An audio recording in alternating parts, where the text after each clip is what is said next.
டேய் ஏன்டா எவ்வளோ நேரம்? ஓனர் வேலை சொல்லியிருக்காரு, வா போய் முடிச்சுட்டு வந்துடலாம். போகலாண்ணே. மூஞ்ச ஏன்டா ஒரு மாதிரியா வச்சிருக்க? டேய் வர எதுவும் விருப்பம் இல்லையாண்ணா? அதெல்லாம் ஒன்றும் இல்லைண்ணே. வேற என்னடா? வீட்டில் வரும்போது ஒரு சின்ன பிரச்சனை.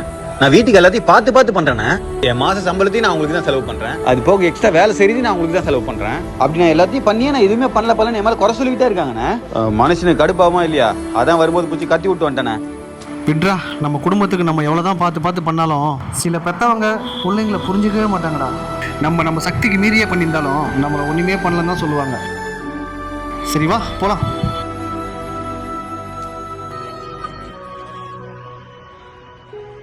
டேய் அப்படியே வண்டியை மறக்காம சைட் லாக் போட்டு வா. சரிங்கண்ணே. அண்ணே ஒன்றும் இல்லை, ஒரு 500 ரூபா வேணே, கிடைக்குமாண்ணே? சம்பளம் வந்தவொடனே தரேண்ணே. எதுக்குடா? வீட்டுக்கு தான் இது வரைக்கும் எல்லாமே பண்ணியிருக்கேன். எனக்குன்னு எதுவுமே பண்ணதில்லைன்னு சொன்னீங்க. இந்த பணம் உனக்காகவா? அதுக்காகலாம் இல்லைண்ணே. வரும்போது அம்மா கொஞ்சம் மல்லிகை சாமான் வாங்கிட்டு வர சொன்னாங்க, அதுக்காக தானே.